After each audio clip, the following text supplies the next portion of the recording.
दोस्तों, आज आप सुनेंगे एक छोटी सी शिक्षाप्रद कहानी।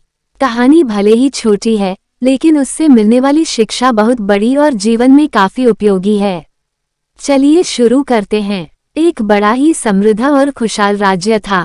इस राज्य का राजा बड़े ही साफ दिल का सेवाभावी और भगवान में अटूट विश्वास रखने वाला था। राजा को किसी चीज की कोई कमी नहीं थी। राज्य के सारे लोग राजा से बेहद प्यार करते थे और सभी उसके हुक्म का पालन करते थे। फिर भी राजा जैसे जैसे बूढ़ा होता जा रहा था, वो दुखी रहने लगा था। राजा के दुख का कारण था उसे पुत्र का न होना। हालांकि राजा की एक पुत्री थी जो बड़ी हो चुकी थी और उसके विवाह का विचार भी अब राजा करने लगा था। राजा अपने बुढ़ापे में संन्यास लेकर प्रभु भक्ति करना चाहता था, लेकिन उसके सामने सबसे बड़ी समस्या यही थी कि राज की बागडोर किसे सौंपी जाए।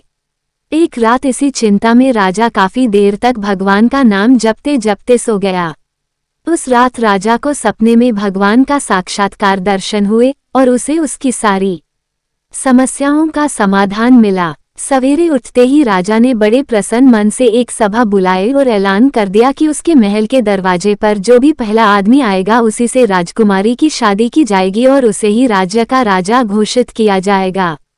सभी लोग जो सभा में मौजूद थे, राजा का ऐसा अजीब ऐलान सुनकर काफी अचंभित हुए। लेकिन सभी लोग जानते थे कि राजा बिना बात के ऐसा कोई भी मूर्खतापूर्ण काम नहीं करेगा, इसलिए उन्होंने राजा को ऐसा करने का कारण पूछा। राजा ने अपने रात के सपने के बारे में सबको बताया तो सबके मन का संदेह दूर हो गया। राजा के ऐलान कर तुरंत पालन किया गया और थोड़ी ही देर बाद सैनिक एक युवक को सभा में लेकर आए जो मैले पुराने कपड़े पहने हुआ था। राजा के ऐलान के अनुसार गरीब को राजा बना दिया गया। राजकुमारी से उसकी शादी भी कर दी गई। कुछ ही दिनों में बूढ़ा राजा अपना सब कुछ त्याग करके प्रभु भक्ति के लिए सन्यासी बनकर जंगलों में चला गया। धीरे धीरे नए राजा ने राज्य का सारा भार संभाल लिया और बड़े अच्छे से शासन करने लगा। राजमहल में एक गुप्त कमरा था जिसके दरवाजे पर एक बड़ा सा ताला लगा रहता और इस ताले की चाबी नया राजा हमेशा अपने पास संभाल कर रखता। हर हफ्ते एक दिन राजा उस कमरे का ताला खोलता और आधे एक घंटा उसमें बिताने के बाद फिर से उसे ताला लगा देता। उस चाबी को राजा कभी किसी को छूने भी नहीं देता। अगर कोई उसे छूने की कोशिश करता तो राजा गुस्सा हो जाता। सेनापति, खजांची और सभी मंत्री बड़ी जिज्ञासा के साथ उस कमरे में क्या हो सकता है ये जानना चाहते थे।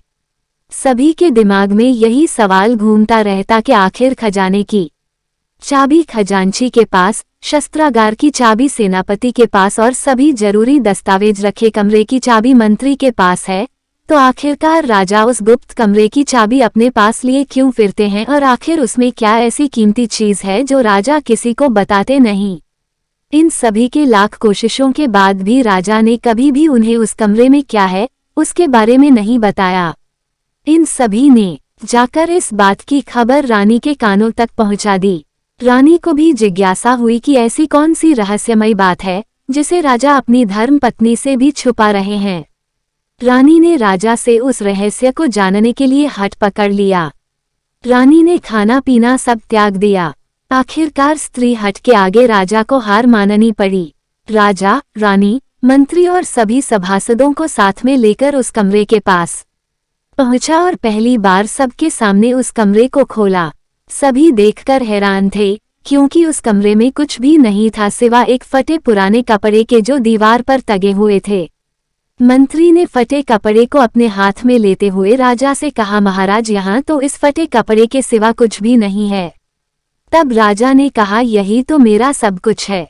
जब जब मुझे किसी वस्तु का घमंड होने लगता है या जब मैं अपने आप को दूसरों से उत्तम समझने लगता हूँ, तब तब मैं इस कमरे में आकर अपने इन फटे पुराने कपड़ों को देखता हूँ और मुझे याद आ जाता है कि जब मैं इस राज्य में आया था तब मेरे पास इनके अलावा कुछ भी नहीं था और मेरा सारा घमंड खत्म हो जाता है। दोस्तों, आपको यह कहानी पसंद आई हो तो इस चैनल को सब्सक्राइब करें, वीडियो को लाइक करें, कमेंट करें और अपने अधिक से अधिक दोस्तों को शेयर करना ना भूलें। धन्यवाद।